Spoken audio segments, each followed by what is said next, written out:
You're nothing but an ungrateful, selfish brat who doesn't deserve this family, my mother hissed across the Christmas dinner table, her voice cutting through the warm glow of twinkling lights like a blade through silk. Behind her, my father nodded approvingly while my sister Emma smirked, fork halfway to her mouth. After everything we've sacrificed for you, this is how you repay us? By questioning our decisions about Grandma Rose's estate. Before we jump back in, tell us where you're tuning in from, and if this story touches you, make sure you're subscribed, because tomorrow, I've saved something extra special for you. My name is Sophia Hartwell. I'm 29 years old. And if you think this story ends with me apologizing and backing down like I always had before, stay tuned. Because what happened next would shatter their perfect little Christmas charade forever.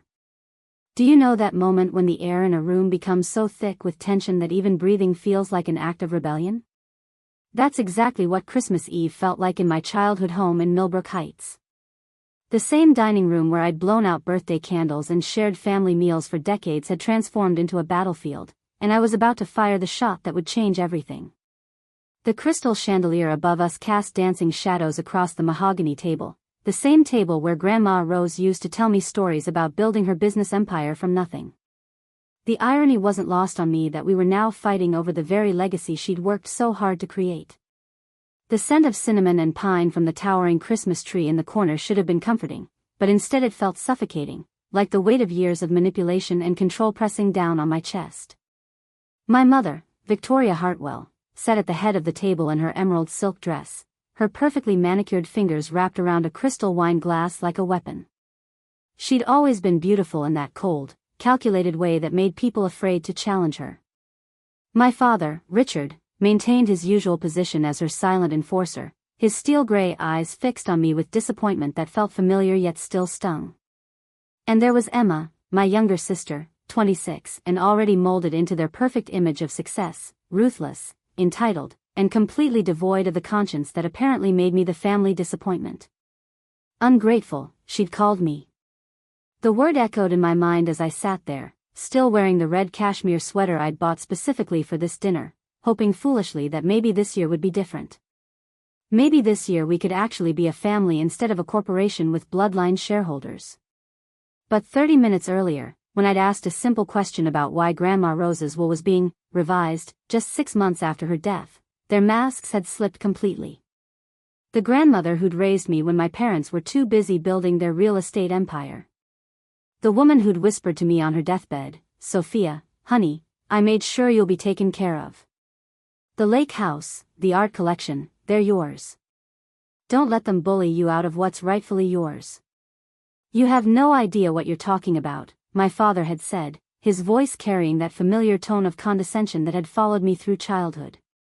The lawyers found inconsistencies in the original will. We're simply correcting legal errors. Legal errors. In a will that Grandma Rose had updated just 2 years ago with the best estate attorney in Cedar Falls.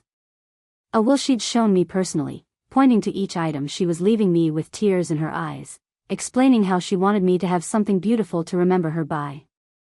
The lake house where we'd spent every summer. The collection of vintage paintings she'd acquired during her travels. The trust fund she'd set up specifically for my future children. All of it now mysteriously inconsistent and requiring correction. When I'd pressed for details, asking to see these supposed inconsistencies, the temperature in the room had dropped 20 degrees. Emma had laughed that sharp, brittle sound she'd perfected in college. Oh my God, Soph, you actually thought Grandma meant for you to inherit everything? She was old and confused toward the end. That's when something inside me had snapped. Not broken, snapped into place, like a puzzle piece finally finding its proper position. Confused? I'd said quietly, my voice steady despite the fire building in my chest. She was sharper than any of you until the day she died. And I have proof. The silence that followed was deafening. Even the Christmas music from the sound system seemed to pause, as if the house itself was holding its breath. Preparing and narrating this story took us a lot of time, so if you are enjoying it, subscribe to our channel, it means a lot to us. Now back to the story. That's when my mother had unleashed her venom, calling me ungrateful, selfish, undeserving. Her words were designed to cut me down, to make me shrink back into the compliant daughter who never questioned, never fought back, never stood up for herself. But as I sat there, feeling the familiar sting of her verbal assault, something extraordinary happened. Instead of the usual shame and self-doubt that followed her attacks, I felt clarity.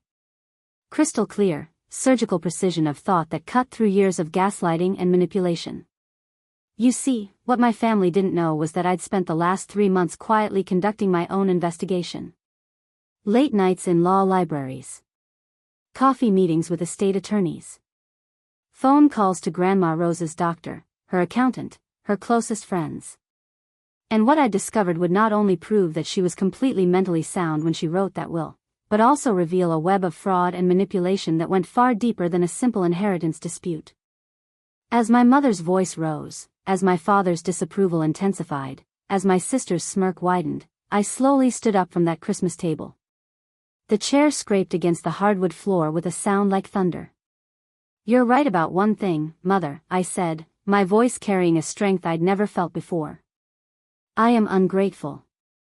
I'm ungrateful for 29 years of manipulation. I'm ungrateful for being gaslit into believing I was the problem. And I'm especially ungrateful for this performance you're putting on while you steal from a dead woman who loved me more than any of you ever did." The room fell silent except for the gentle crackling of the fireplace and the soft jingle of Christmas bells from the tree. "But most of all," I continued, pulling my phone from my purse, "I'm ungrateful that you all assumed I'd stay quiet about it. What happened next would transform our family forever, expose secrets that had been buried for decades, and prove that sometimes the most ungrateful thing you can do is refuse to be grateful for your own destruction." The silence that followed my words felt like standing in the eye of a hurricane. I could hear my own heartbeat thundering in my ears as 3 pairs of eyes stared at me with expressions ranging from shock to fury. The phone in my hands suddenly felt like it weighed 1,000 pounds, but I kept my grip steady. This was the moment everything would change, and there was no going back. Let me tell you who I really am, because the version of Sophia Hartwell my family knew was about to disappear forever. I'm 29 years old, a certified public accountant with a specialty in forensic accounting, a detail my family conveniently forgot whenever they wanted to dismiss my dramatic questions about finances. For the past 7 years, I'd worked at Henderson & Associates, one of the most prestigious accounting firms in Cedar Falls, where I'd built a reputation for unraveling complex financial frauds and exposing corporate embezzlement schemes. My colleagues respected me. My clients trusted me. But somehow, in this house, I was still just little Sophia, who didn't understand grown-up matters. The irony was suffocating. I'd grown up in this sprawling Tudor-style mansion in Millbrook Heights, where every room was a monument to my parents' success in commercial real estate development. The walls were lined with awards, photographs of groundbreaking ceremonies, and newspaper clippings celebrating the Hartwell family's contribution to transforming Cedar Falls from a sleepy lakeside town into a thriving business hub. Victoria and Richard Hartwell were pillars of the community, their names on hospital wings and scholarship funds. But behind the polished exterior, I'd learned early that love in the Hartwell household was transactional. Good grades earned approval. Compliance earned affection. Questions earned lectures about gratitude and family loyalty. My sister Emma had mastered this system perfectly, sliding seamlessly into the role of heir apparent to the family empire. She'd married Derek Ashford, whose family owned the largest construction company in the county, creating a business dynasty that made my parents glow with pride. And then there was me, the daughter who chose spreadsheets over property deeds, who asked uncomfortable questions, who spent my weekends visiting Grandma Rose instead of networking at country club events. Grandma Rose Pemberton had been the anomaly in our family tree. Where my parents saw dollar signs, she saw people. Where they built walls, she built bridges. Her lake house on Crystal Bay had been my refuge throughout childhood, a place where I could breathe without calculating the cost of each breath. She'd made her fortune in textile manufacturing back in the 1970s, but she'd done it with integrity, paying fair wages, supporting local communities, treating employees like family. "Money is just a tool, sweetheart," she used to tell me while we sat on her wraparound porch, watching the sunset paint the lake in shades of gold. "The question is whether you use it to build something beautiful or to tear something down." She died 6 months ago at the age of 87, sharp and spirited until the very end. I'd been holding her hand when she passed, and her last words to me were crystal clear. Don't let them take what's yours, Sophia. I've made sure you're protected. 2 weeks later, at the reading of her will, I discovered exactly what she meant. The lake house that held all my childhood memories. Her collection of original paintings by local artists that she'd supported throughout their careers. And most significantly, a trust fund worth $2.3 million specifically designated for my future and any children I might have. My parents had sat stone-faced through the reading, while Emma had actually gasped when the attorney read the portions about the art collection. I'd felt guilty then, wondering why Grandma Rose had chosen me over her other grandchildren. But I remembered her explanation. You're the only one who visits me because you want to, not because you need something. The inheritance should have been straightforward.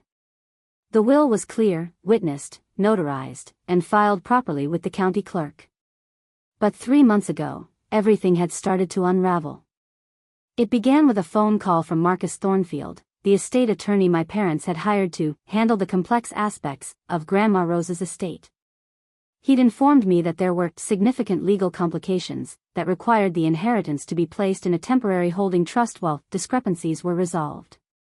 When I'd asked for specifics, he'd been vague.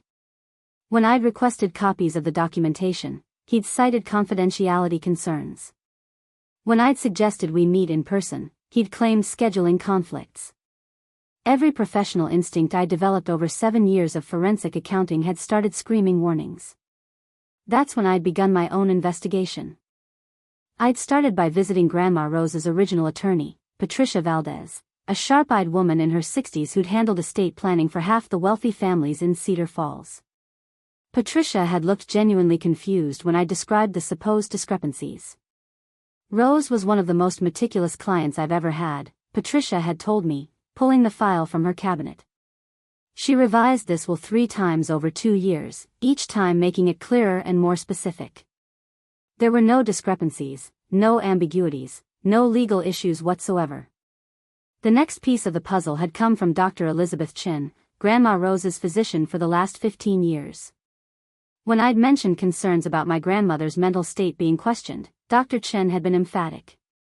Your grandmother had the cognitive function of someone 20 years younger, she'd said firmly. I have detailed records of every appointment, every test, every assessment. She was completely sound of mind until the day she died. But the most damning evidence had come from an unexpected source, Grandma Rose herself. Hidden in her jewelry box, which she'd specifically bequeathed to me, I'd found a letter dated just 1 week before her death. In her careful handwriting, she'd documented every conversation she'd had with my parents about the will, including several attempts by my father to convince her to reconsider her distribution plans. If anything happens to my original will, the letter read, if anyone claims I was confused or incompetent, know that I anticipated this. I've taken precautions. Those precautions, I discovered, included a safety deposit box at First National Bank that my parents didn't know existed. Inside, copies of all legal documents, audio recordings of meetings with attorneys, and a detailed journal documenting her complete mental clarity throughout the entire estate planning process. But the most explosive discovery had been hidden in plain sight, tax documents showing that my parents had been systematically borrowing against their expected inheritance from Grandma Rose's estate for the past 3 years. They'd leveraged loans worth nearly $800,000 based on property appraisals of assets they assumed they'd inherit. When Grandma Rose had left the bulk of her estate to me instead, they'd faced financial ruin. Standing in that Christmas dining room, my phone containing photographs of every piece of evidence I'd gathered, I realized that their attempts to revise the will weren't just about greed. They were about survival. And they'd counted on my silence, my compliance, my desperate need for their approval to keep me from asking the questions that would expose their fraud. They'd underestimated the granddaughter who'd learned forensic accounting to understand how money really moved. They'd underestimated the woman who'd inherited not just Grandma Rose's assets, but her backbone. As I stood there in my red cashmere sweater, surrounded by Christmas decorations and family portraits that now felt like elaborate props in a stage play, I understood that I wasn't just fighting for an inheritance. I was fighting for the truth about who my family really was. And I was about to win. The weight of 29 years of manipulation crashed down on me like an avalanche as I stood there, phone in hand, watching my family's carefully constructed facade crumble in real time.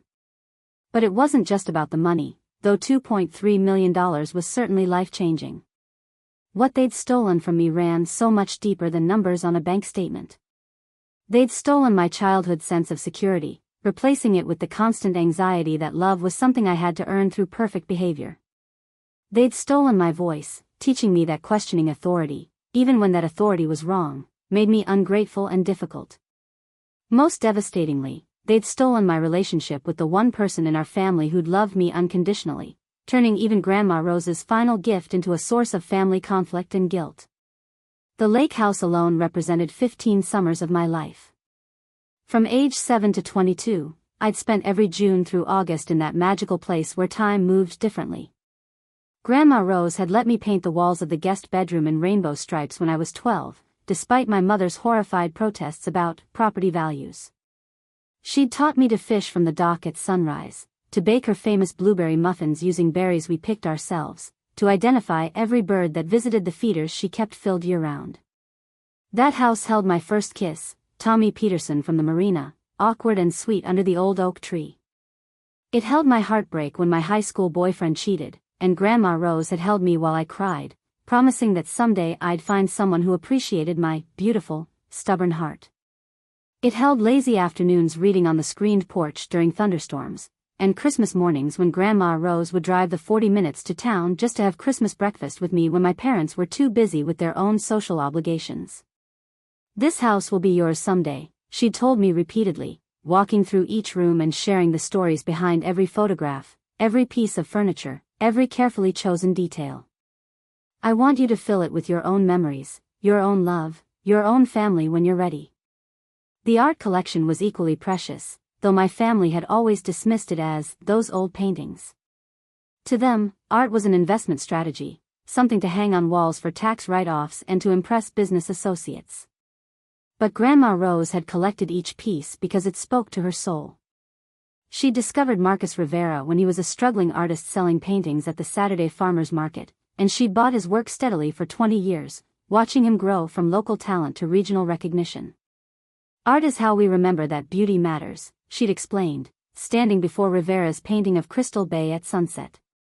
"Long after we're gone, beauty remains."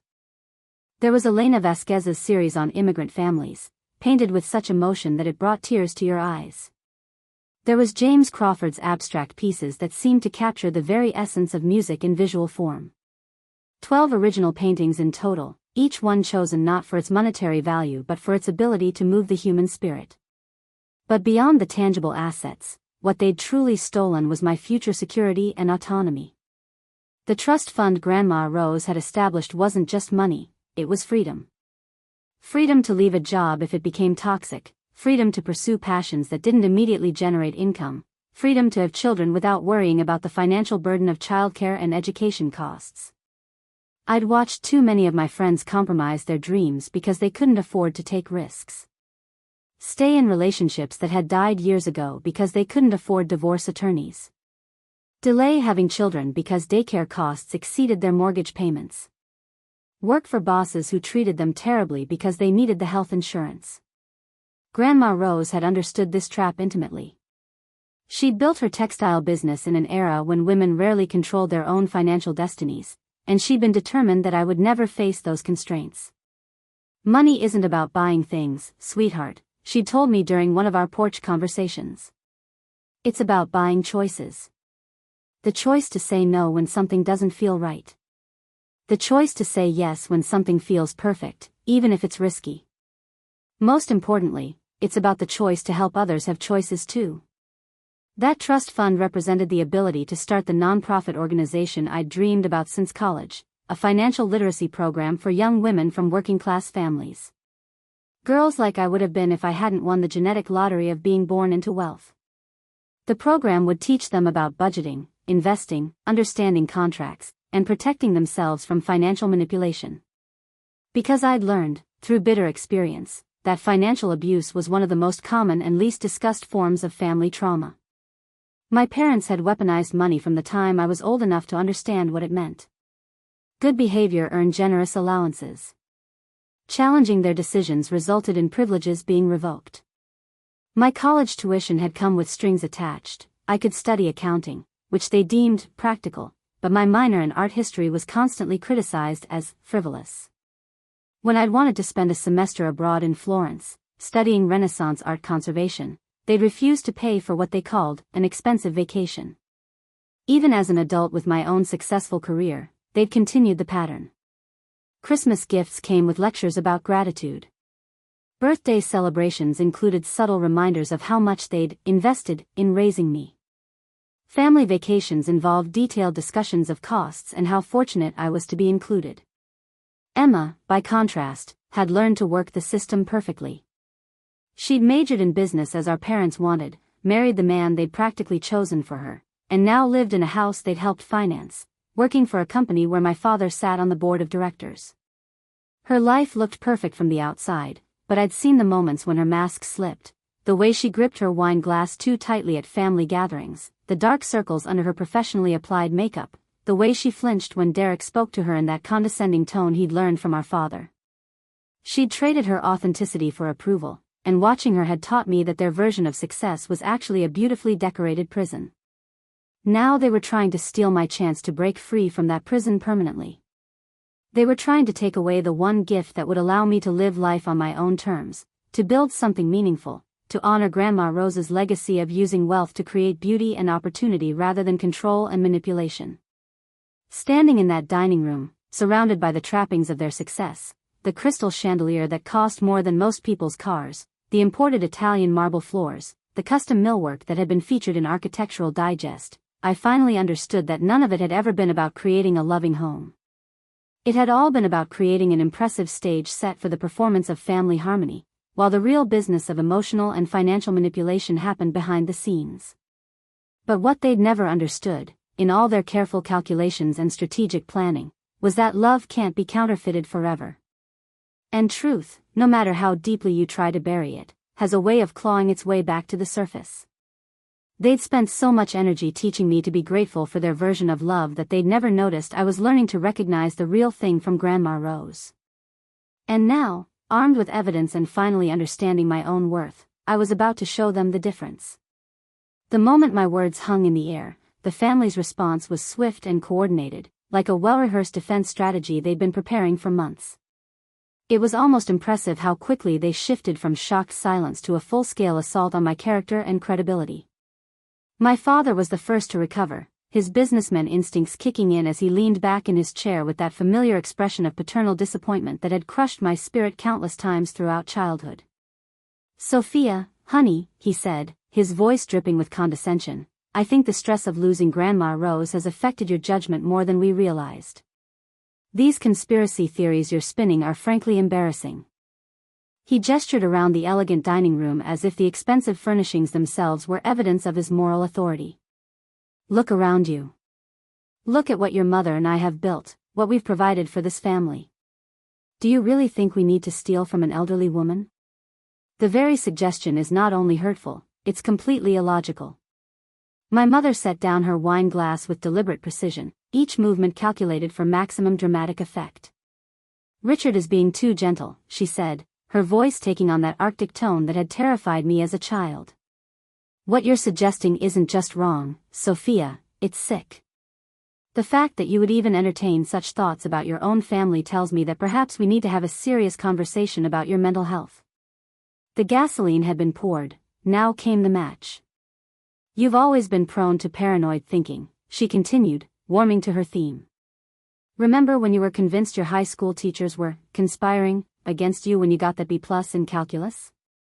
Or when you thought your college roommate was sabotaging your relationship with that Peterson boy? You've always had this tendency to blame others when things don't go your way." Emma jumped in with practiced ease, playing her role as the reasonable younger sister who'd watched her older siblings' patterns with growing concern. "Mom's right, sophomore. You've been acting really strange lately. All those weird questions about legal documents, calling Grandma's old friends and bothering them with conspiracy theories. Derek and I have been worried about you." She reached across the table as if to take my hand in a gesture of sisterly support, but I pulled back instinctively. Her eyes flashed with something that might have been heard if I didn't know better. "We've all been grieving," Emma continued, her voice taking on that therapeutic tone she'd perfected during her brief stint in graduate psychology courses before dropping out to marry Derek. "But you seem to be having trouble processing your grief in a healthy way. Maybe it would help if you talked to someone professional about these feelings of persecution." The word hung in the air like a weapon. Persecution. As if seeking the truth about my inheritance was a symptom of mental illness rather than a rational response to obvious financial irregularities. My father nodded approvingly at Emma's performance. "Your sister makes an excellent point. Grief can manifest in many ways, and paranoid ideation is actually quite common. I've seen it happen to colleagues who've lost parents. They start seeing conspiracies everywhere, convinced that everyone is trying to take advantage of them. The sad truth," my mother added, dabbing at her eyes with her linen napkin in a display of maternal concern that would have won awards, "is that Grandma Rose probably filled your head with all sorts of unrealistic expectations before she died. You know how confused she was getting toward the end." This was their master stroke, rewriting Grandma Rose's mental state to fit their narrative. It was particularly insidious because it attacked not just my credibility, but the memory of the one person who truly understood and supported me. "She was always telling fantastic stories," my father said, shaking his head sadly. "Remember how she used to claim she discovered that Rivera artist when everyone knew he was already established when she started buying his work? Or how she insisted she'd been the one to suggest the business expansion that made our company successful, when clearly that was my initiative?" Emma giggled, a sound like breaking glass. "Oh God, remember when she told that reporter that she'd been a pioneering feminist businesswoman, when really she just inherited Uncle Henry's textile company? Poor thing just couldn't accept that her glory days were behind her. They were systematically dismantling everything that had made Grandma Rose special, turning her achievements into delusions and her love for me into the rambling affection of a confused old woman. It was character assassination of the dead, and they performed it with the casual cruelty of people who'd had plenty of practice. The point is," my mother said, bringing the focus back to me, "she filled your head with unrealistic ideas about inheritance and special treatment. But the reality, sweetheart, is that her will needed to be corrected because it contains serious legal errors that would have created tax problems for everyone involved." My father reached into his briefcase and pulled out a folder of documents with the theatrical timing of a courtroom lawyer. "Marcus Thornfield isn't just any attorney, he's one of the most respected estate lawyers in the state. When he identified the problems with the original will, we had no choice but to act quickly to protect everyone's interests, including yours. The revised distribution is actually much more fair," Emma added helpfully. "Equal shares for all the grandchildren, plus generous provisions for the great-grandchildren when they arrive. It's what Grandma Rose would have wanted if she'd been thinking clearly." My mother's voice softened into what she probably thought was maternal warmth. "We understand that you're disappointed, honey. We know you had a special relationship with Grandma Rose, and it probably felt wonderful to think you were her favorite. But real love isn't about playing favorites or creating resentment between family members. This is what happens when elderly people make emotional decisions instead of practical ones," my father added, shaking his head with practiced regret. "They don't consider the long-term consequences, the family dynamics, the tax implications. That's why families have lawyers, to clean up these messes before they destroy relationships." The three of them had painted a complete picture. I was a mentally unstable woman whose grief had twisted into paranoid delusions, influenced by the confused ramblings of an elderly woman whose cognitive decline had led her to make irrational decisions. The real family was simply cleaning up the mess with professional help, protecting everyone involved from the consequences of poor judgment. It was a masterful performance, and if I hadn't spent months gathering evidence, if I hadn't seen the documents with my own eyes, if I hadn't heard the audio recordings in Grandma Rose's safety deposit box, I might have believed them. Because that was their greatest talent, not just lying, but creating alternative realities so compelling that their victims began to doubt their own perceptions. "The bottom line," my mother said, reaching the crescendo of her performance, "is that this family has always taken care of its members, and we're not going to stop now just because you're having trouble accepting reality. We love you, Sophia, but we won't enable destructive behavior." She stood up gracefully, smoothing down her emerald dress. I think this conversation needs to end before we all say things we'll regret. When you're ready to apologize for these hurtful accusations and discuss this situation rationally, we'll be here for you. It was a perfect exit line, designed to make me feel like the unreasonable party, the one causing conflict in an otherwise harmonious family gathering. But as I stood there, still clutching my phone, I realized something profound. Their performance had been too polished, too coordinated, too perfectly crafted. They'd been practicing. Something crystallized inside me as I watched their theatrical performance wind down. It wasn't anger, though fury was certainly present. It wasn't hurt, though their words had been designed to wound. What I felt was something far more dangerous to their carefully constructed narrative: absolute clarity. For 29 years, I'd been dancing to their choreography, hitting my marks in their family drama with the desperate precision of someone whose survival depended on getting the steps exactly right. Every time they'd gaslit me, I'd questioned my own memory. Every time they'd rewritten history, I'd accepted their version as truth. Every time they'd made me feel small, I'd shrunk myself to fit their expectations. But standing there in that moment, watching them tag-team my sanity with the casual cruelty of people who'd perfected emotional warfare, I felt something shift inside me, like tectonic plates finding their proper alignment. They'd made a critical error in their performance. They'd been too good at it. No family has such perfectly coordinated responses to unexpected accusations unless they've had plenty of time to prepare their defense. No one pivots that smoothly from shock to sympathy unless they've rehearsed the transition.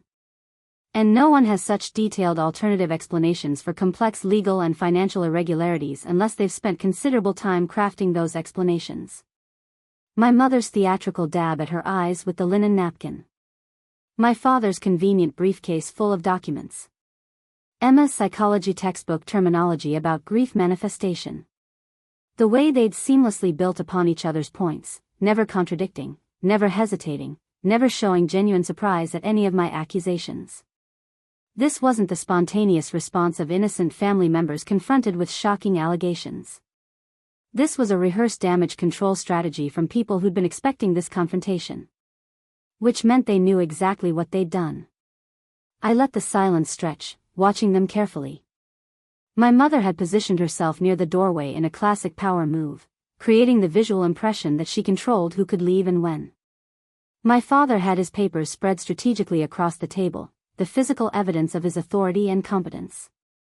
Emma had moved closer to him, creating a united front of family consensus against the lone dissenter. They were waiting for me to break down, to apologize, to crumble under the weight of their collective disappointment and return to my role as the grateful, compliant daughter who knew her place. Instead, I smiled.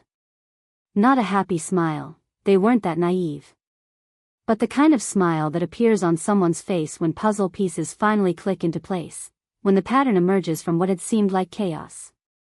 It was the smile I'd worn when I'd finally cracked that particularly complex embezzlement case at Henderson and Associates, the one where the numbers hadn't made sense until that moment when everything suddenly did. You know what's interesting? I said quietly, my voice steady and conversational. I never mentioned Marcus Thornfield's name. The room went very still. I said there were legal complications, and Dad, you immediately knew exactly which attorney was involved. That's curious. Almost like you'd been having detailed conversations about this situation. My father's jaw tightened almost imperceptibly. He's handling the estate. Of course I know his name. But Mom, I continued, turning to face her, you said the revised distribution gives equal shares to all grandchildren. That's very specific information about a document I haven't seen yet. How exactly do you know the precise terms of this revision? The silence stretched longer this time. I could almost see the wheels turning as they tried to calculate whether providing more details would help or hurt their case. And Emma, I said, my voice still calm, still pleasant, you mentioned that Derek had been worried about my strange behavior lately. But Derek wasn't at Thanksgiving dinner when I asked Uncle Paul about Grandma's mental state. He wasn't at the memorial service when I talked to Patricia Valdez. So how exactly has he been observing my investigation, unless someone's been giving him regular updates? Emma's face flushed, but she lifted her chin defiantly. We talk. Families share concerns about each other. Families, I repeated thoughtfully. Yes, let's talk about families. Because you've all been very concerned about protecting this family's reputation, haven't you? Very worried about keeping everything quiet and handling it internally with lawyers rather than, what was the phrase? Destroying relationships? I began walking slowly around the table, not aggressively, just moving with the casual confidence of someone who finally understood the game being played. But here's what I find most interesting about your whole performance tonight. You've painted me as paranoid, mentally unstable, grief-stricken to the point of delusion. You've characterized Grandma Rose as confused, cognitively declining, prone to fantasy. You've positioned yourselves as the rational adults cleaning up messes and protecting everyone involved. I stopped walking and looked at each of them in turn. That's a very complete narrative. Almost like you've had time to develop it, refine it, practice it. Almost like you knew this conversation was coming and prepared accordingly. My mother's voice had an edge when she spoke. We're not on trial here, Sophia. And we don't need to justify protecting this family from your accusations. Protecting, I mused. Interesting word choice. What exactly are you protecting the family from? The truth? From embarrassment, my father snapped, his businessman's mask slipping slightly. From legal complications that could drag on for years. From tax penalties that could cost everyone money. From the kind of family drama that destroys relationships permanently. Ah, I said softly. Now we're getting somewhere. I walked back to my chair and sat down, placing my phone carefully on the table in front of me. Not threateningly, just present. See, what's fascinating about this whole situation is how much energy you've all put into convincing me that I'm wrong, that I'm sick, that I'm imagining things. But you haven't actually asked me a single question about what I think I've discovered. The three of them exchanged glances so quickly I almost missed it. Innocent people, I continued conversationally, tend to be curious about accusations against them. They want to know what evidence someone thinks they have, what specific claims are being made, where the supposed wrongdoing occurred. They ask questions because they genuinely don't understand how someone could reach such conclusions. I leaned back in my chair, perfectly relaxed. But guilty people? Guilty people already know exactly what evidence exists because they created the situation that evidence documents. So instead of asking questions, they focus on discrediting the accuser. They attack credibility instead of addressing facts. They create alternative narratives instead of providing alternative explanations. The silence that followed was different from the earlier pauses. This wasn't the silence of people thinking. It was the silence of people who'd been caught and were trying to decide what to do next. You haven't asked me what documents I think I've found. You haven't asked me which attorneys I've spoken with. You haven't asked me what specific irregularities I think I've identified. You already know all of those things. I smiled again, wider this time. Which means you've been monitoring my investigation from the beginning. And the only way to monitor an investigation is if you know there's something to investigate. My mother was still standing by the doorway, but her posture had changed. The theatrical authority was gone, replaced by something much more genuine, calculation. We're done with this conversation, she said firmly. You're clearly not in a rational state of mind. Oh, we're definitely done, I agreed pleasantly. But not because I'm irrational. We're done because you've told me everything I needed to know. I stood up, picking up my phone. You see, I didn't come here tonight to accuse you of anything. I came here to give you a chance to tell me the truth voluntarily. To see if somewhere underneath all the manipulation and control, there was still a family worth saving. I looked at each of them one final time. Thank you for making that decision much easier than I expected. The real game was about to begin. The silence that followed my words was electric, charged with the kind of tension that precedes either surrender or all-out war. I could see my family's minds racing, trying to calculate their next move, but what they didn't understand was that their next move was irrelevant.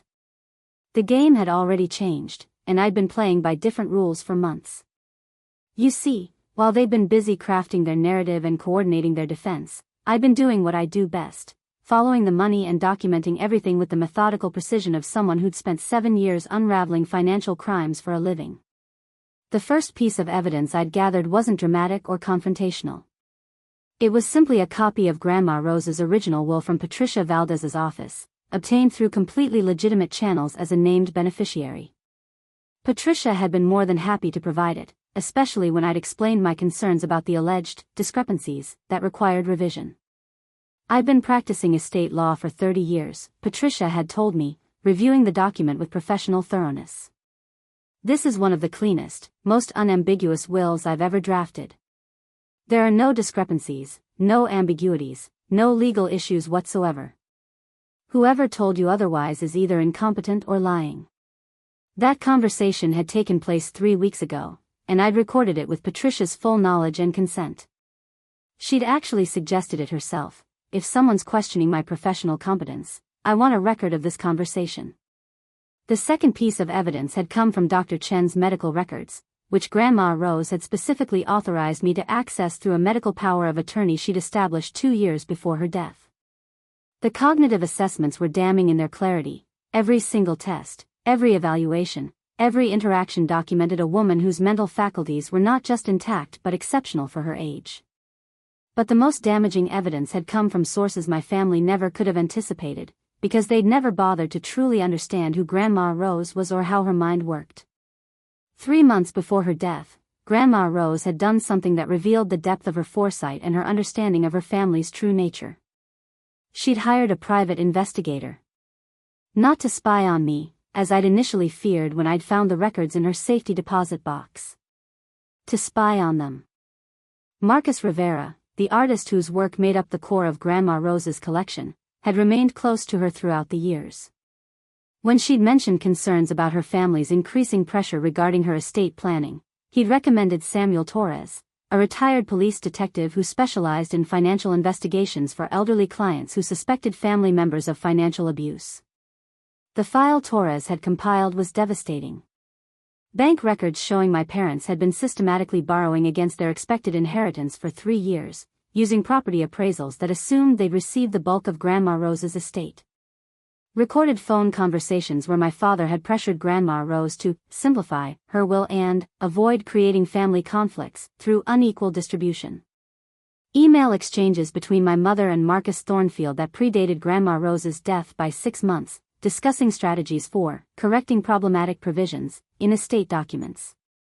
Most damning of all, a recorded conversation between Emma and Derek where they discussed selling the lake house immediately upon inheritance to fund Derek's business expansion, dismissing any sentimental value with cruel efficiency. It's just an old house, and Sophia's too attached to material things anyway.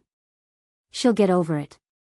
Grandma Rose had documented everything, creating an investigative file that would have made my forensic accounting colleagues weep with professional admiration. She'd known exactly what her family was planning, and she'd prepared accordingly. But she'd done something else, something that revealed the true brilliance of her strategic thinking. She'd created multiple layers of evidence that my family couldn't possibly know about or attempt to suppress. The audio recordings weren't just stored in her safety deposit box. Copies had been sent to a law firm in Chicago that specialized in elder abuse cases, with instructions that they be released to me 6 months after her death if I requested them. Additional copies had been placed with Marcus Rivera, along with a sealed letter explaining the situation and authorizing him to provide the evidence to law enforcement if necessary. She'd also established relationships with 3 different journalists who specialized in financial crime reporting, providing them with background information about prominent families in Cedar Falls who used their social standing to cover up fraudulent activities. The journalists didn't have access to specific details about her case, but they had enough general information to know where to look if a story ever developed. Most cleverly of all, she'd created a trail of legitimate financial transactions that would make any attempt to alter her estate look obviously fraudulent to forensic examination. Every payment to her attorneys, every revision to her will, every financial decision had been documented through multiple independent sources that would be impossible to forge or suppress. But as I sat in that Christmas dining room, looking at my family's increasingly desperate expressions, I realized that all of this evidence was just ammunition.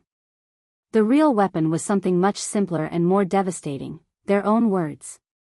Because while I'd been discovering Grandma Rose's investigation, I'd also been conducting my own. And unlike her covert operation, mine had been hidden in plain sight. Every conversation I'd had with my family over the past 3 months had been carefully orchestrated to elicit specific information. Every question I'd asked had been designed to get them to reveal details they couldn't have known without prior knowledge of the fraud. Every expression of confusion or concern had been bait to get them to provide explanations that would later prove they'd been involved from the beginning. The phone call where my mother had mentioned Marcus Thornfield's name before I'd told her I was working with an attorney. The dinner conversation where my father had detailed knowledge of tax implications that supposedly hadn't been calculated yet. The family gathering where Emma had made references to property valuations that were supposedly still being assessed. Each revelation had been recorded, not through dramatic secret recording devices, but through the simple expedient of calling them back afterward and asking clarifying questions that got them to repeat and expand on their earlier statements. "I was just thinking about what you said about the tax implications," I'd said to my father during one follow-up call. "Can you walk me through that again? I want to make sure I understand the situation correctly." And he had, in detail, explaining complex financial arrangements that supposedly didn't exist yet. They'd been so focused on managing my emotional responses and maintaining their narrative that they'd never noticed I was documenting their knowledge of facts they shouldn't have known. But the most devastating evidence of all was sitting right there on the table in front of me, my phone, which had been recording this entire Christmas dinner conversation from the moment I'd sat down. Not secretly. Not covertly. I'd placed it on the table in full view, ostensibly to check messages throughout the evening, and they'd ignored it completely because they'd been so focused on their performance that they'd forgotten the most basic rule of incriminating themselves: assume everything is being recorded. Every gaslight attempt, every coordinated response, every detail they shouldn't have known, every slip that revealed prior knowledge of the situation, all of it captured in high-definition audio that would make a prosecutor's case look like a Christmas gift. But as I looked at their faces, watching them try to process what had just happened, I realized that the evidence was almost secondary to something else I'd discovered during this investigation. I'd learned who I really was when I stopped trying to earn their approval. And that person was someone they should have been very afraid of from the beginning. The real interrogation was about to begin, and this time, I was asking the questions. The transformation in the room's atmosphere was immediate and palpable. What had been a family dining room filled with holiday warmth and carefully orchestrated manipulation suddenly felt like a boardroom where a hostile takeover was underway. But this time, I was the one holding the controlling shares. I reached for my phone and deliberately ended the recording, making sure they could see exactly what I was doing. The small click of the stop button seemed to echo in the silence like a gavel falling. "Now," I said, settling back into my chair with the calm confidence of someone who just revealed their royal flush, "let's have a real conversation. Because while you've been busy trying to convince me I'm mentally unstable, I've been building a case that would make a federal prosecutor weep with joy." The first call I made was to Patricia Valdez. Speaker phone, of course. I wanted my family to hear every word of this conversation. "Patricia, it's Sophia Hartwell. I'm so sorry to call you on Christmas Eve, but I'm sitting here with my family and we're having a discussion about Grandma Rose's will. They're claiming there were legal discrepancies that required revision. Could you clarify your professional assessment of the original document?" Patricia's voice came through crystal clear, and I could hear the steel in her tone. "Sophia, I've reviewed that will 3 times since our last conversation, and I stand by my original assessment. It is legally sound, properly executed, and contains no ambiguities whatsoever. Any attorney claiming otherwise is either grossly incompetent or deliberately misrepresenting the facts." I watched my father's face go pale as Patricia continued. "Furthermore, I've spoken with my colleagues about this situation, and we're all deeply concerned about what appears to be systematic elder abuse and estate fraud. If someone is telling you that will needs revision, they're lying." "Thank you, Patricia. That's exactly what I needed to clarify." I ended the call and looked at my father. Marcus Thornfield. Grossly incompetent or deliberately lying. "Which do you think it is, Dad?" Before he could answer, I was dialing again. "Dr. Chen? It's Sophia Hartwell.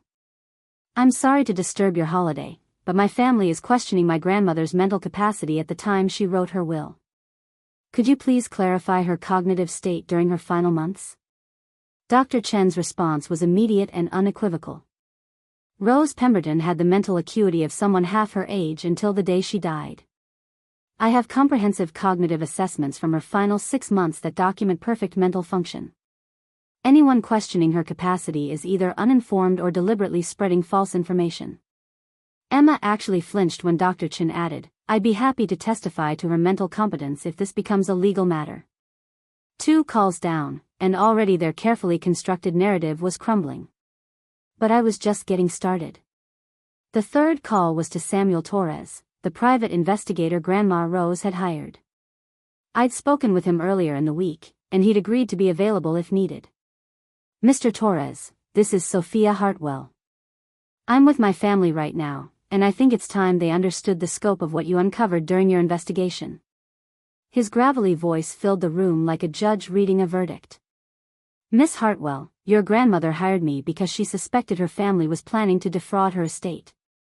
Over 6 months, I documented systematic financial abuse, including unauthorized borrowing against expected inheritance, coordination with estate attorneys to alter legal documents, and detailed planning to override her testamentary wishes." The silence in the room was deafening. "I have recorded conversations, financial records, and email exchanges that document conspiracy to commit estate fraud by multiple family members. Everything has been preserved according to legal standards and is admissible in court." My mother had gone completely white. Emma was staring at the phone like it was a venomous snake. "The evidence file is currently in the possession of Elder Law Associates in Chicago, with copies held by 3 separate law enforcement agencies. Your grandmother was very thorough in protecting her granddaughter's interests." I thanked Mr. Torres and ended the call, then looked around the table at 3 people who were finally understanding the scope of their situation. "But wait," I said cheerfully, "there's more." The 4th call was to Marcus Rivera, the artist whose work formed the core of Grandma Rose's collection. I'd spoken with him the week before, and he'd been devastated to learn about the fraud attempt. "Marcus, I'm here with my family discussing Grandma Rose's estate. Could you tell them about the conversation you had with her regarding her concerns about inheritance pressure?" Marcus's voice was heavy with emotion.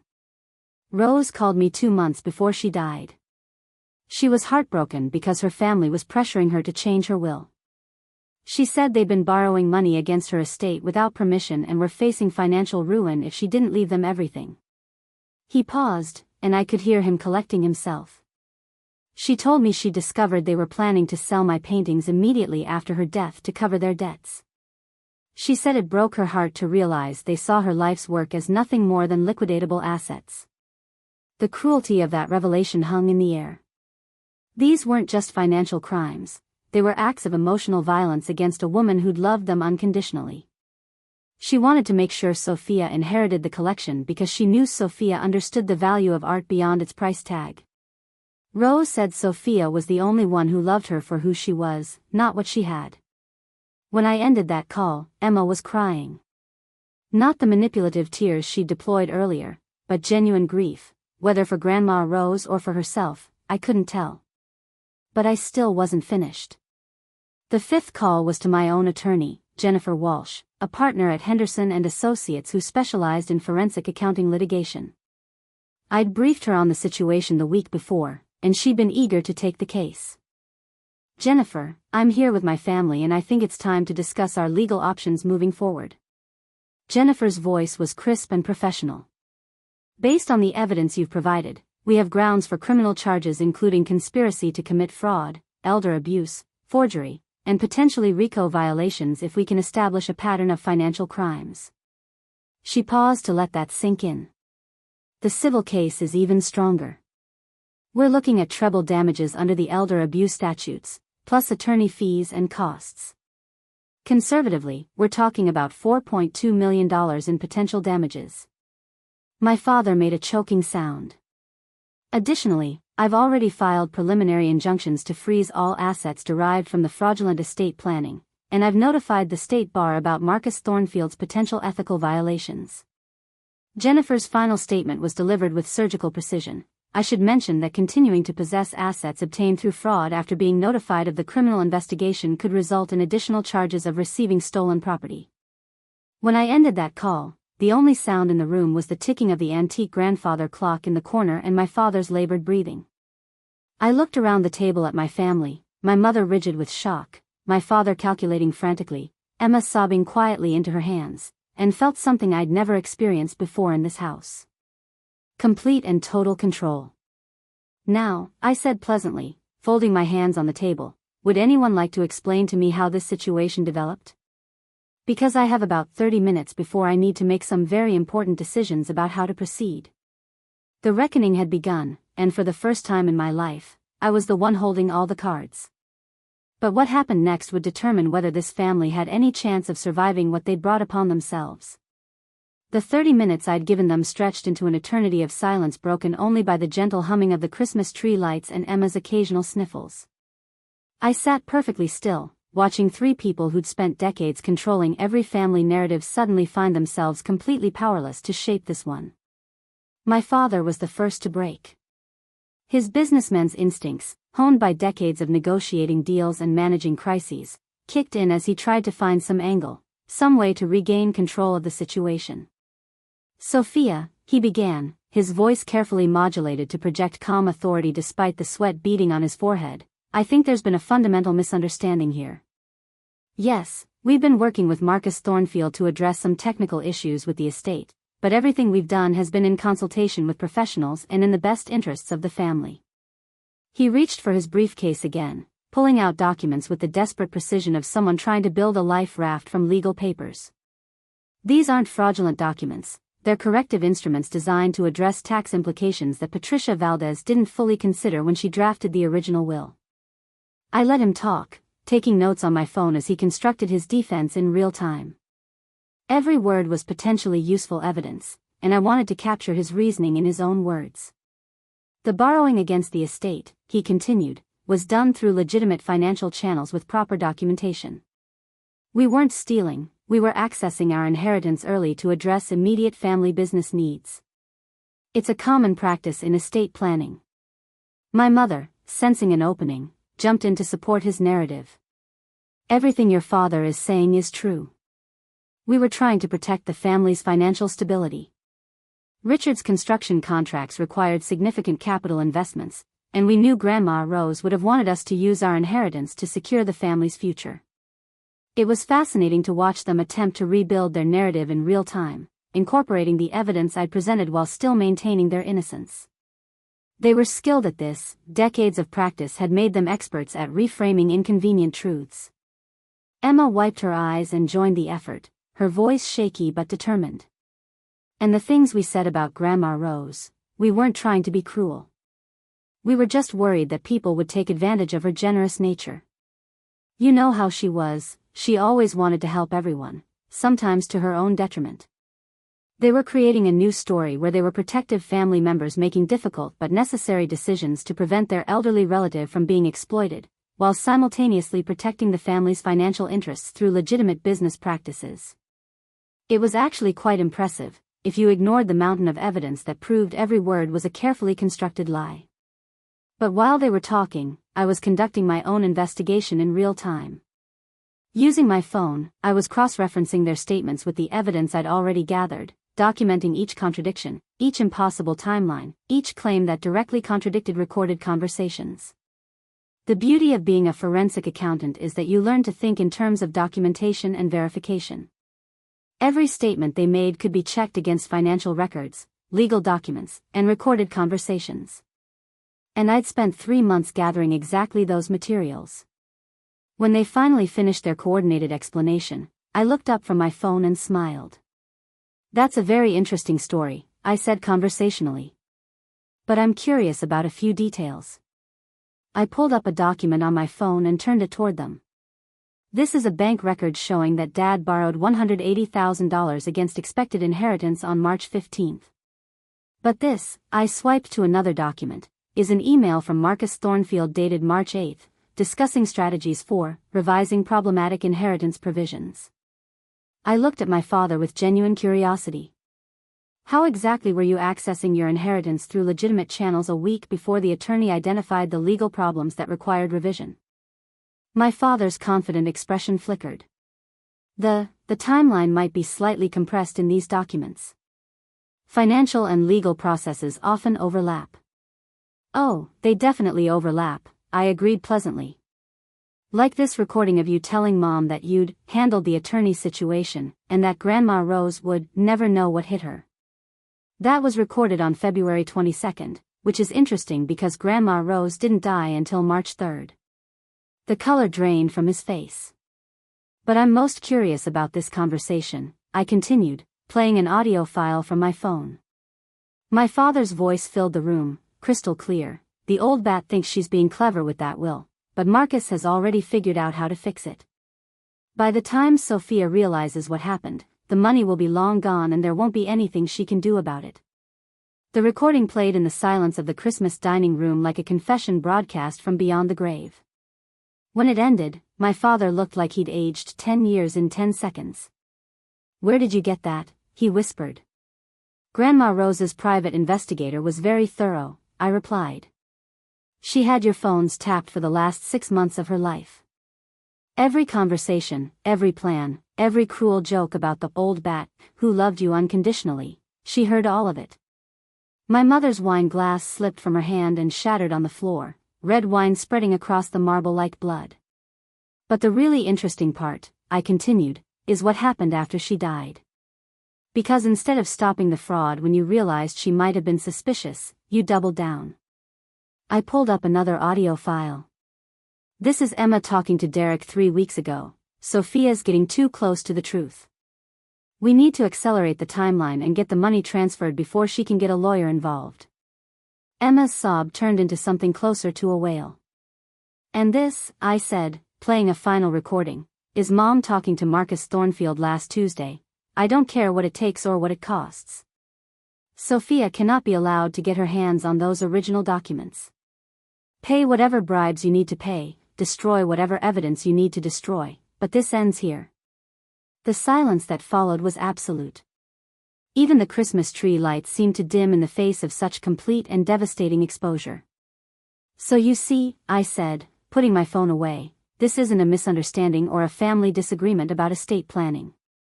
This is a criminal conspiracy that began before Grandma Rose died and has continued for months afterward.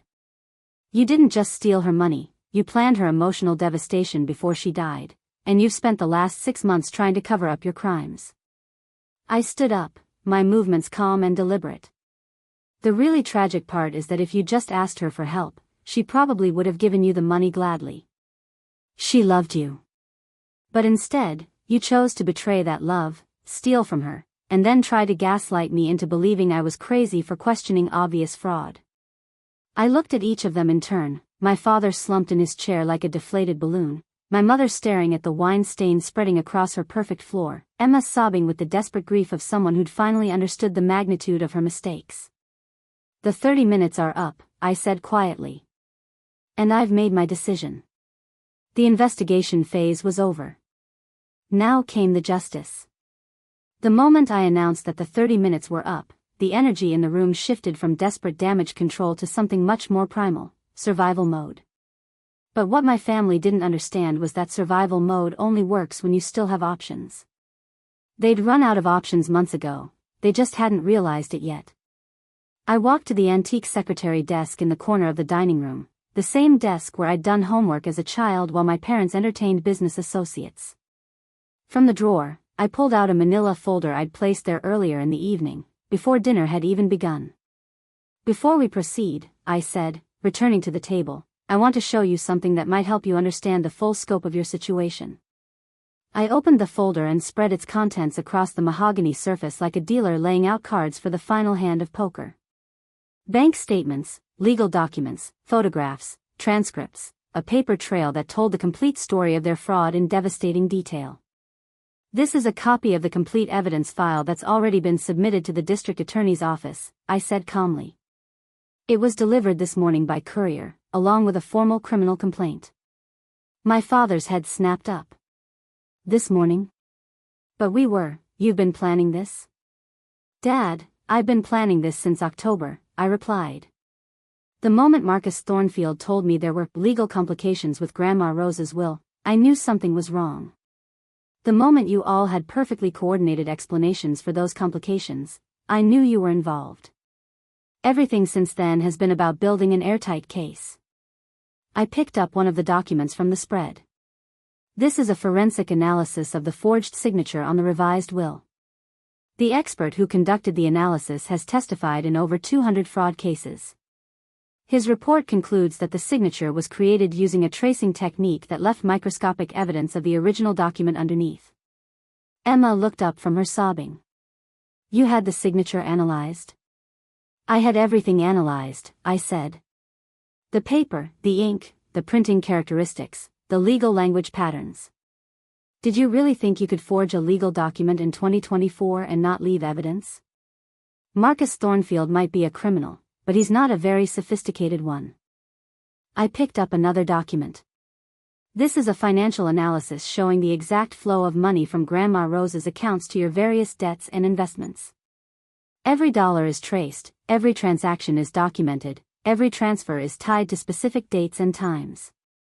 My mother finally found her voice, though it came out as a whisper. How did you get access to our financial records? I didn't have to, I replied. You provided them yourselves, through 3 months of recorded phone conversations where you discussed your financial problems in detail. But I also had help from an unexpected source. I pulled out a thick document bound with legal tabs. This is a cooperation agreement signed by Derek Ashford. Emma's face went white. Derek? What are you talking about? Your husband was approached by federal investigators 3 weeks ago as part of a broader investigation into construction industry fraud in Cedar Falls. When they showed him the evidence of his involvement in the estate fraud, he decided that cooperating was better than facing RICO charges. The words hit Emma like physical blows.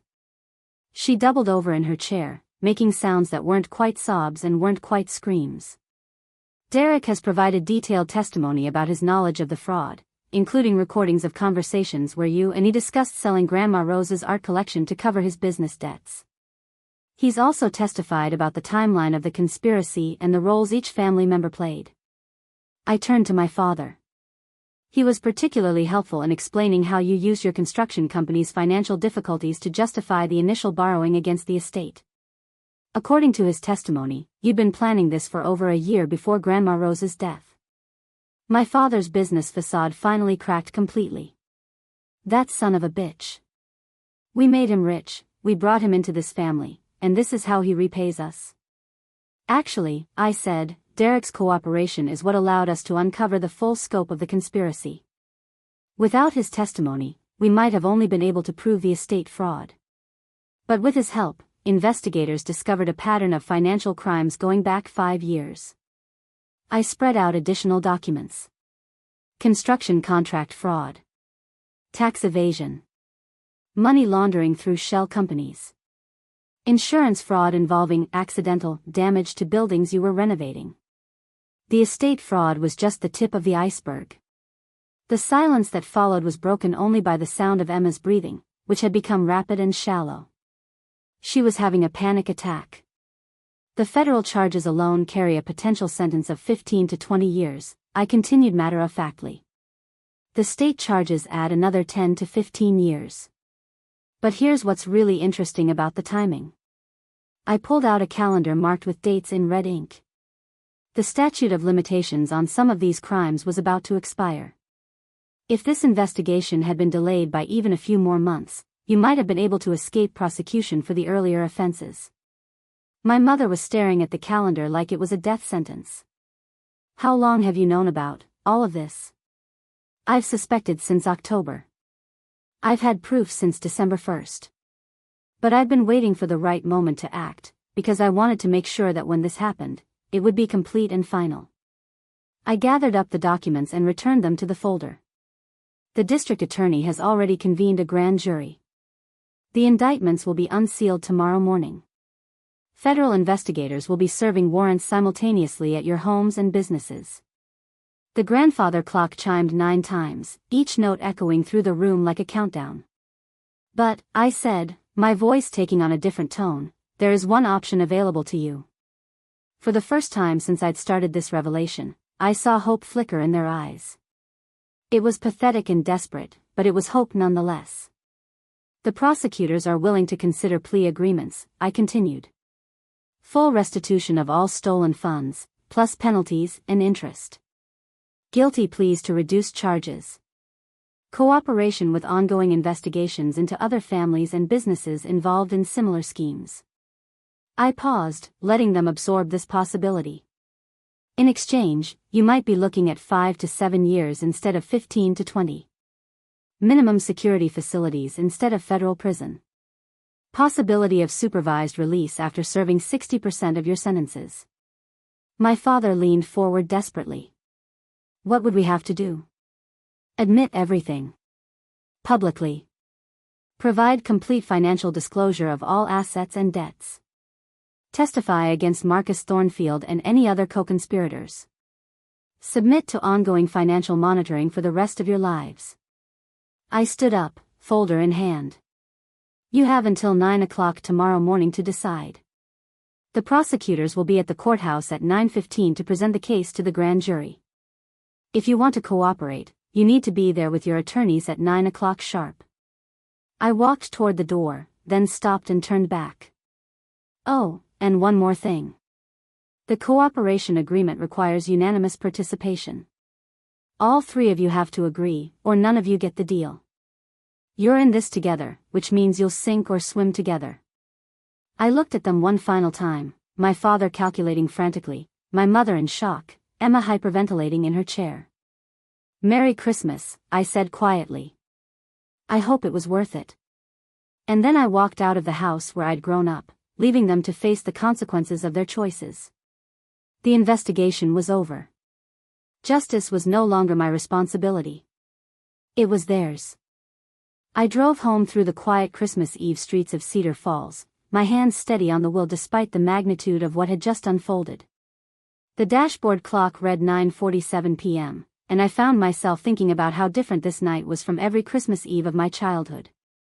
Instead of lying awake excited about presents under the tree, I was driving home after dismantling my family's entire world.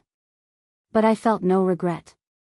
Only a strange sense of completion, like finishing a puzzle that had been missing pieces for 29 years. My phone started ringing before I'd even reached my apartment. The first call was from Emma, her voice shredded by tears and panic. Sophia, please, we need to talk. You can't do this to us. We're family. There has to be another way. I let it go to voicemail. The second call came from my father, his businessman's voice trying to project calm authority even as his world crumbled. Sophia, this is exactly the kind of family drama Grandma Rose would have hated. She wouldn't want you to destroy the family over money. Call me back so we can work this out like adults. I deleted that message without listening to the end. The third call was from my mother, and her message was pure venom. You ungrateful little bitch. After everything we've done for you, everything we've sacrificed, this is how you repay us? You'll regret this for the rest of your life. Family is supposed to protect family, not destroy it. I saved that one. It would be useful evidence of their continued lack of remorse. By the time I reached my apartment building, my phone showed 17 missed calls and 12 text messages. I turned it off and went upstairs to wait. The next morning dawned gray and cold, typical December weather in Cedar Falls. I was awake at 5 a.m., not from anxiety but from anticipation. Today was the day justice would finally be served, and I wanted to witness every moment of it. At 7:30 a.m., I received a call from Jennifer Walsh, my attorney. They're at the courthouse, she said without preamble. All 3 of them, with their lawyers. They look like they haven't slept. Are they taking the plea deal? Their attorneys are negotiating the terms now. But Sophia, there's been a development you need to know about. I felt my stomach tighten. What kind of development? Marcus Thornfield was arrested at his home at 6 a.m. this morning. When federal agents searched his office, they found evidence of similar fraud schemes involving at least 12 other families in the region. Your family's case has become part of a much larger investigation. The scope of the corruption was breathtaking. Marcus Thornfield hadn't just been helping my family steal from Grandma Rose, he'd been running a systematic operation targeting elderly clients throughout Cedar Falls and the surrounding counties. The good news, Jennifer continued, is that this means your family's cooperation is even more valuable to prosecutors. The bad news is that it also means their crimes are part of a pattern that suggests RICO violations, which carry much harsher sentences. At 8:45 a.m., I drove to the courthouse. I wanted to see their faces when they walked in to surrender themselves to federal authorities. The scene outside the Cedar Falls Federal Courthouse was surreal. News vans lined the street, and reporters were setting up cameras for what was clearly going to be a major story. Apparently, the arrest of Marcus Thornfield and the broader investigation had leaked to the media overnight.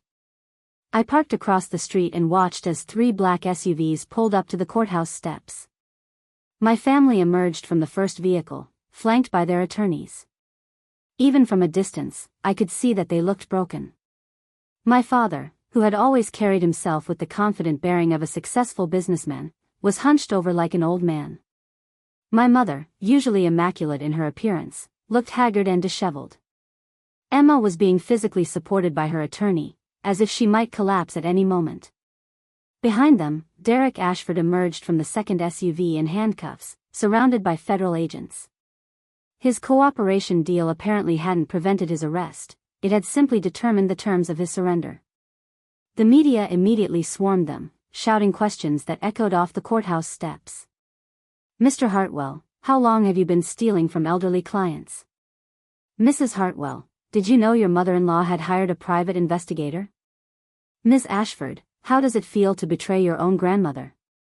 They kept their heads down and pushed through the crowd without comment, but I could see the moment when my mother spotted me across the street. Her eyes locked with mine, and the expression on her face was pure hatred. At 9:15 a.m. exactly, the grand jury was called into session. I knew because Jennifer had arranged for me to observe the proceedings as the primary victim of the fraud. Watching my family stand before a federal judge and admit their guilt was one of the most surreal experiences of my life. Each of them was required to state their name, acknowledge their understanding of the charges, and confirm that they were pleading guilty voluntarily. My father's voice was barely audible as he admitted to conspiracy to commit estate fraud, tax evasion, and money laundering. My mother's admission included elder abuse charges that carried additional penalties under federal sentencing guidelines. Emma's plea included charges related to her role in the conspiracy and her attempts to destroy evidence after the investigation began. But the most devastating moment came when the prosecutor read the victim impact statement I had submitted to the court. The defendants didn't just steal money from Rose Pemberton, the prosecutor read in a clear, carrying voice. They stole her peace of mind in her final months. They turned her loving generosity into a source of family conflict. They made her last Christmas a time of suspicion and fear instead of joy and celebration. I had written those words 3 days earlier, and hearing them read aloud in that federal courtroom drove home the full emotional cost of their crimes. Most significantly, the prosecutor continued, they attempted to gaslight and manipulate the victim's granddaughter, trying to convince her that seeking justice made her mentally unstable and ungrateful. They turned family loyalty into a weapon against truth. When the prosecutor finished reading, the courtroom was silent except for the sound of Emma's quiet sobbing. The judge's sentence was swift and comprehensive. My father, 7 years federal prison, full restitution plus penalties totaling $1.8 million, lifetime ban from any involvement in estate planning or financial services. My mother, 5 years federal prison, anger management counseling, community service focused on elder abuse prevention. Emma, 3 years federal prison with possibility of supervised release after 18 months, psychological counseling, financial monitoring for 10 years. Derek Ashford, despite his cooperation, received 4 years for his role in the broader conspiracy. Marcus Thornfield, who had refused to cooperate, was looking at 25 years and the complete destruction of his legal practice. As they were led away in handcuffs, my father turned back one final time and looked directly at me through the courtroom window. His mouth moved, and I could read his lips clearly, "I'm sorry." Whether he was apologizing for the crimes or for getting caught, I would never know. But it didn't matter anymore. Justice had been served, and I was finally free. The weeks following the sentencing passed in a blur of legal paperwork, media interviews, and the strange sensation of watching my old life completely disintegrate while my new one slowly took shape. The story had captured national attention, not just as a case of family fraud, but as an example of how financial abuse of the elderly had become a widespread epidemic. By New Year's Day, the restitution process was complete. Every stolen dollar had been returned to Grandma Rose's estate, along with penalties and interest that brought the total recovery to over $2.8 million. The lake house deed was restored to my name, as was the art collection and the trust fund that had been the source of so much family conflict. But more significant than the financial recovery was the broader impact of the investigation. The Marcus Thornfield case had exposed a network of corruption that stretched across 3 counties and involved dozens of families. Elder abuse prosecutors were calling it one of the largest financial exploitation schemes in the state's history. I found myself thrust into an unexpected role as a spokesperson for elder abuse prevention. The combination of my forensic accounting expertise and my personal experience made me uniquely qualified to explain how these schemes worked and how families could protect themselves. The first interview was with Janet Morrison from Channel 7 News, conducted in the living room of Grandma Rose's lake house just 2 weeks after the sentencing. What would you say to other families who might be experiencing similar situations? Janet asked, her camera crew capturing the afternoon light streaming through the windows that overlooked Crystal Bay. Trust your instincts, I replied, sitting in the same chair where Grandma Rose used to tell me stories. If something feels wrong, investigate. Don't let anyone convince you that asking questions makes you paranoid or ungrateful. Financial transparency should be the norm in families, not the exception. The interview aired during the evening news and was picked up by several national outlets. Within 48 hours, I was receiving calls from families across the country who suspected their elderly relatives were being financially abused. The most heartbreaking call came from Sarah Chen in Oregon, whose 78-year-old mother had recently revised her will to leave everything to Sarah's brother after years of promising the family farm to Sarah's daughter. It's the same pattern, I told Sarah during our hour-long conversation. Sudden changes to long-standing estate plans, explanations that don't make sense, and family members who know details they shouldn't know. You need to document everything and get professional help immediately. I connected Sarah with an elder law attorney in Portland and a forensic accountant who specialized in financial abuse cases. 3 months later, she called to tell me they'd uncovered a fraud scheme similar to my family's, and her mother's original will had been restored. That's when I realized that my experience with family betrayal had given me something valuable: the ability to help others navigate similar situations. The second major development came in February, when the Cedar Falls District Attorney's Office asked me to consult on a new case involving suspected financial abuse of a 91-year-old widower whose family had convinced him to sign over his property, for tax purposes. Working with the prosecution team felt like coming full circle. Instead of being the victim seeking justice, I was now the expert helping to build cases against perpetrators. My forensic accounting skills, combined with my personal understanding of how these schemes operated, made me uniquely effective at unraveling complex financial frauds. The case went to trial in March, and I testified as an expert witness about the patterns of financial manipulation used in elder abuse cases. Watching the defendants' faces as I explained how their scheme worked, the same expressions of shock and denial I'd seen on my own family's faces, drove home how common these crimes had become. The jury convicted on all counts after deliberating for less than 3 hours. But the most satisfying development was the establishment of the Rose Pemberton Foundation for Elder Justice, which I launched in April using a portion of the recovered funds from my family's fraud. The foundation's mission was threefold: education to help families recognize signs of financial abuse, advocacy for stronger legal protections for elderly victims, and direct assistance to families navigating the legal system after discovering fraud. Our first major initiative was a series of workshops for adult children of aging parents, teaching them how to have difficult conversations about estate planning and financial security without creating family conflict.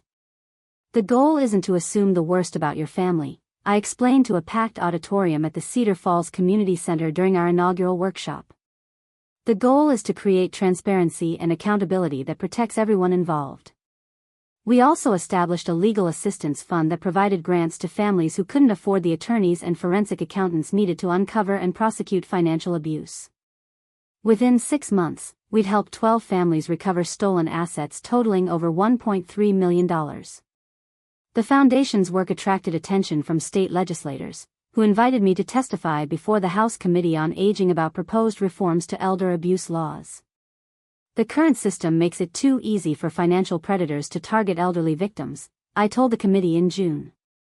We need stronger penalties, better reporting requirements, and mandatory training for professionals who work with elderly clients. The legislation passed unanimously and was signed into law in September, creating new criminal penalties for financial exploitation of the elderly and requiring attorneys, financial advisors, and healthcare workers to report suspected abuse. By the fall, I'd spoken at conferences in 12 states and consulted on over 30 cases of suspected elder abuse. Each case was different, but the patterns were remarkably similar: trusted family members or professionals exploiting relationships of trust to steal from vulnerable elderly victims. The work was emotionally demanding, but it was also deeply fulfilling. Every family we helped, every scheme we exposed, every predator we brought to justice felt like a victory not just for the immediate victims, but for Grandma Rose's memory. In October, exactly 1 year after I'd first suspected something was wrong with her estate, I received a letter that made everything feel complete. It was from Marcus Rivera, the artist whose work had formed the core of Grandma Rose's collection. "Dear Sophia," he wrote, "I wanted you to know that the publicity from your case has brought new attention to Rose's art collection and the artists she supported throughout her life. 3 museums have expressed interest in exhibiting the collection, and several of the artists she championed have seen renewed interest in their work." He continued, "But more importantly, Rose would be so proud of what you've built from this terrible situation. She always said that the best way to honor someone's memory is to use their gifts to help others. You've done exactly that." The letter reminded me of something Grandma Rose had told me during one of our last conversations. "Someday, sweetheart, you'll understand that the most valuable inheritance isn't money or property. It's the knowledge of how to stand up for what's right, even when it's difficult." Standing in the lake house that Christmas Eve, looking out at the same view where she'd shared that wisdom, I finally understood what she'd meant. My family had tried to steal my inheritance, but they'd actually given me something far more valuable: the knowledge that I was strong enough to fight for justice, even when it meant fighting against the people I'd once loved most. The victory wasn't just about recovering stolen money or sending criminals to prison. It was about discovering who I really was when everything else was stripped away. And that person was someone Grandma Rose would have been proud to call her granddaughter. The transformation didn't happen overnight. For months after the sentencing, I found myself waking up each morning with a strange sense of disorientation, as if I'd emerged from a decades-long dream to find myself in a completely different life. The woman who had sat silently through years of family manipulation, who had swallowed her doubts and apologized for asking inconvenient questions, felt like a stranger I'd once known but could barely remember. The first sign that something fundamental had changed came in March, during a meeting with potential board members for the Rose Pemberton Foundation. I was presenting our mission statement to a group of prominent lawyers, social workers, and advocacy professionals, people whose respect I would have desperately craved just a year earlier.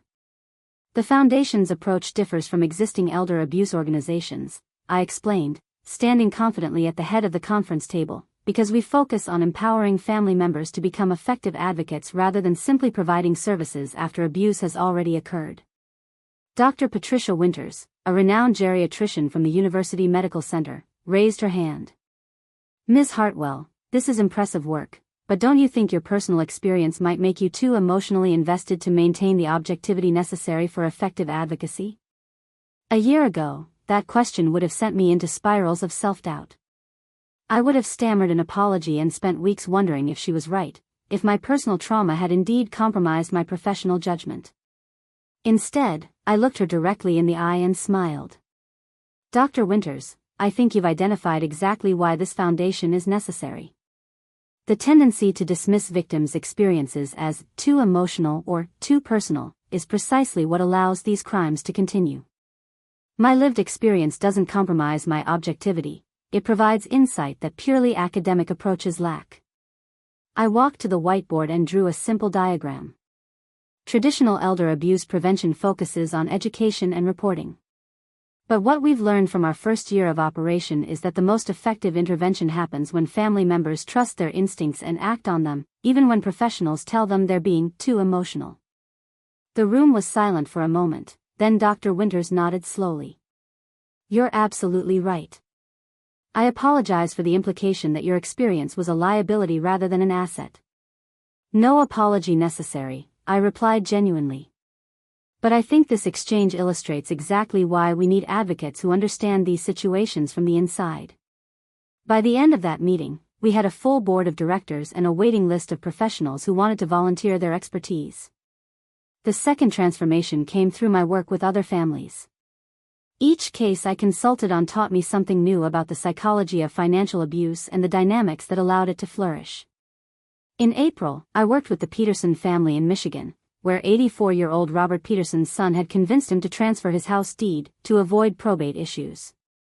The son had then immediately mortgaged the property to fund a failed restaurant venture, leaving his father facing foreclosure. I feel so stupid, Robert told me during our first phone call, his voice shaking with shame. How could I not see what he was doing? How could I trust him when he was stealing from me? Mr. Peterson, I said gently, predators are successful because they exploit our most beautiful human qualities, love, trust, and the desire to help our families. Your son didn't succeed because you were stupid. He succeeded because you loved him. The conversation reminded me of something I'd learned during my own healing process. The victims of family financial abuse aren't weak or gullible. They're people whose capacity for love has been weaponized against them. We helped Robert recover his property and testified in the criminal case against his son. But more importantly, we helped him understand that his generosity wasn't a character flaw, it was a strength that had been exploited by someone who should have protected it.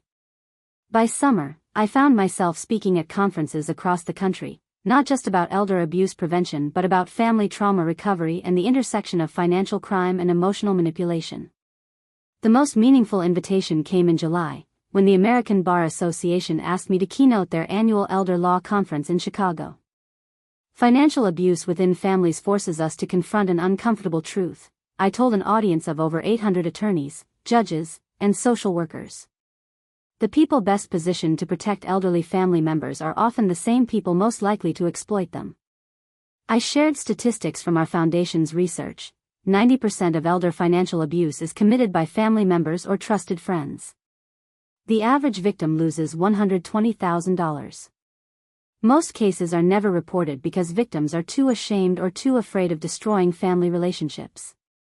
But here's what I've learned from working with over 50 families in the past year, I continued.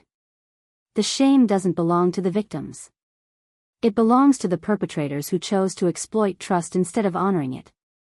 The standing ovation that followed felt like validation not just of my work, but of the journey that had brought me to that moment. The third major transformation was personal. In August, I began dating again for the first time since my early 20s. The relationship with my college boyfriend had ended partly because my family had constantly criticized him as not good enough for our family standards. Their disapproval had eventually worn down my confidence in my own judgment about relationships. David Martinez was a public defender who specialized in representing elderly victims of financial crimes. We met at a legal conference, and what struck me immediately was how he listened, not to judge or fix or manage, but simply to understand. You know what's remarkable about your story, he told me during our third date, as we walked along the shore of Crystal Bay near Grandma Rose's house. It's not just that you exposed the fraud. It's that you transformed victimization into advocacy. I had good teachers, I replied, thinking of Grandma Rose and all the families I'd worked with since. I learned that survival isn't enough. Growth is what makes the survival meaningful. That conversation led to deeper discussions about family, trust, and the courage required to build authentic relationships after experiencing profound betrayal. For the first time in my adult life, I was in a relationship based on mutual respect rather than the desperate need for approval. David didn't try to fix me or save me or manage my emotions. He simply saw me clearly and chose to be present for both my strengths and my struggles. By October, exactly 2 years after that devastating Christmas Eve dinner, I realized that my family's betrayal had given me something I'd never had before, complete autonomy over my own life. I no longer sought anyone's permission to pursue my interests, voice my opinions, or make my choices.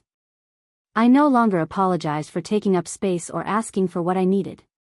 I no longer measured my worth by other people's approval.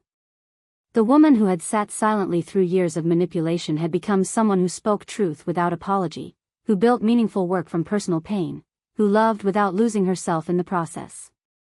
Standing in the foundation's new office, looking at the wall of thank you letters from families we'd helped, I understood that this transformation was Grandma Rose's real inheritance. She'd taught me that the most valuable legacy isn't what you leave behind, it's what you build from what's been taken from you.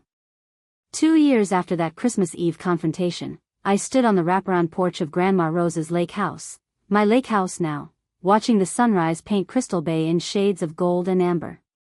The October air was crisp with the promise of winter, and the maple trees around the property blazed with autumn colors that would have made her artist friends weep with joy. This morning felt different from all the others since I'd moved here permanently 6 months ago. Today marked the 2nd anniversary of my family's sentencing, but more importantly, it marked something I'd never expected when this journey began, complete and lasting peace.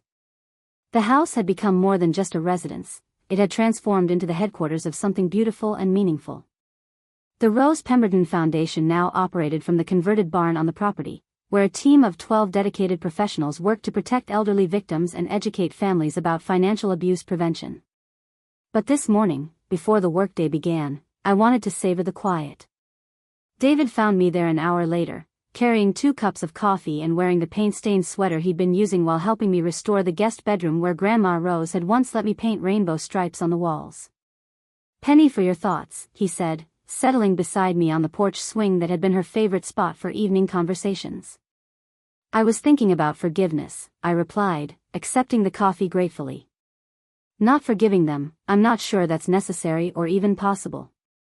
But forgiving myself for all the years I spent believing their version of who I was." He nodded, understanding immediately. David had his own history with family dysfunction, an alcoholic father whose emotional manipulation had nearly destroyed his confidence before he'd learned to set boundaries. We'd bonded over the strange relief that comes from finally accepting that love shouldn't require you to diminish yourself. "Any word from them recently?" he asked gently. I shook my head. "Emma writes sometimes from prison, but I don't read the letters anymore. Jennifer forwards them to my therapist in case there are any legal concerns, but I've stopped needing to know what they have to say." It was true. The desperate curiosity about their emotional state, their remorse, their understanding of what they'd done, all of that had faded into irrelevance. Their journey toward accountability or continued denial was theirs to navigate. Mine had led somewhere entirely different. "I got a call yesterday that I want to tell you about," I said, pulling out my phone to show him an email. "The Department of Justice wants to create a national task force on family financial abuse. They've asked me to chair it." David's face lit up with the kind of pride that had nothing to do with personal achievement and everything to do with watching someone you love fulfill their purpose. "That's incredible, Sophia. What would it involve?" "Working with federal prosecutors to develop standardized approaches to these cases. Training programs for law enforcement. Legislative recommendations for stronger penalties and better victim protections. Basically, taking everything we've learned here and scaling it nationally." I paused, watching a pair of loons glide across the lake's surface. The position would be based in Washington, but I could maintain a regional office here. The foundation could become a model for similar programs across the country. "And," he prompted, knowing there was more. "And I'm terrified," I admitted with a laugh. 2 years ago, I couldn't stand up to my own family. Now they want me to reshape federal policy on elder abuse prevention. It feels surreal.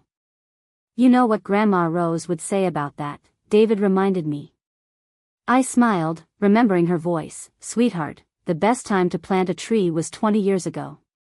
The second best time is right now." She'd always believed that personal healing and social change were connected, that you couldn't truly help others until you'd done the work of understanding your own story, but that helping others was often what completed the healing process. The sound of car tires on gravel interrupted our conversation. Jennifer Walsh was arriving for our monthly foundation board meeting, but she was early and alone, which meant she had news that couldn't wait for the formal agenda. "Good morning, you two," she called, climbing the porch steps with the energy of someone who'd had excellent coffee and even better news. "I hope you're sitting down for this." She pulled out a legal document from her briefcase. Marcus Thornfield's appeal was denied yesterday. His conviction is final, and the civil judgments against him are now collectible. "How much?" David asked. $12.3 million in total, across all the families he defrauded. The court has ordered the liquidation of his remaining assets, including his law practice, his real estate holdings, and his investment accounts. I felt a strange mix of satisfaction and sadness. Justice had been served completely, but it couldn't undo the damage he'd caused to dozens of families or restore the years of life his victims had lost to legal battles and emotional trauma. "There's more," Jennifer continued. "The State Bar Association is using his case as a model for new ethical guidelines about attorney conflicts of interest in estate planning. They're implementing mandatory reporting requirements and enhanced oversight for lawyers who work with elderly clients. These systemic changes were what mattered most to me. Individual justice was important, but preventing future crimes was the real victory." After Jennifer left for the foundation office, David and I walked down to the dock where Grandma Rose had taught me to fish on summer mornings decades ago. The water was perfectly still, reflecting the autumn sky like a mirror. "I have something to tell you too," David said, his voice carrying a note of nervous excitement. He reached into his jacket pocket and pulled out a small velvet box. "I know this might seem fast, and I know your relationship with family has been complicated," he began, "but I want you to know that proposing to you isn't about creating a traditional family structure or meeting anyone else's expectations." He opened the box to reveal a simple, elegant ring with a stone the color of lake water in morning light. "It's about choosing to build something beautiful together, something based on honesty and mutual respect and the kind of love that makes both people stronger." I looked at him, this man who'd seen me at my most vulnerable and my most powerful, who'd supported my healing without trying to fix me, who'd celebrated my victories without needing to claim credit for them, and felt something I'd never experienced before. Complete trust. "Yes," I said simply. "Yes, absolutely yes." As he slipped the ring onto my finger, I thought about the woman who'd sat in that Christmas dining room 2 years ago, desperately seeking approval from people who'd never deserved her loyalty. She could never have imagined this moment, this life, this profound sense of belonging to herself. Later that evening, as David worked in his study and I sat in Grandma Rose's favorite reading chair, I opened my laptop to write the acceptance letter for the Department of Justice position. "Dear Secretary Williams," I began, "I am honored to accept the appointment as chair of the National Task Force on Family Financial Abuse Prevention." As I wrote, I could feel Grandma Rose's presence in the room, not as a ghost or a memory, but as a living part of who I'd become. Her courage, her integrity, her refusal to let others diminish her worth, all of it had been passed down not through genetics but through example. Outside the window, evening settled over Crystal Bay with the gentle certainty of seasons changing. The lake house that had once been my refuge from family dysfunction had become the foundation of a life built entirely on my own terms.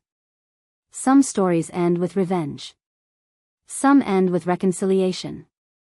Mine ended with something better, the quiet satisfaction of a life lived authentically, relationships built on truth, and work that honored the people who'd believed in me when I couldn't believe in myself.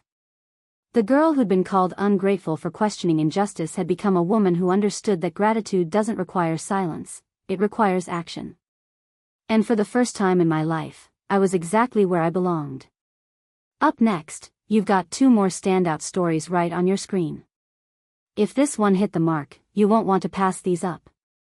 Just click and check them out.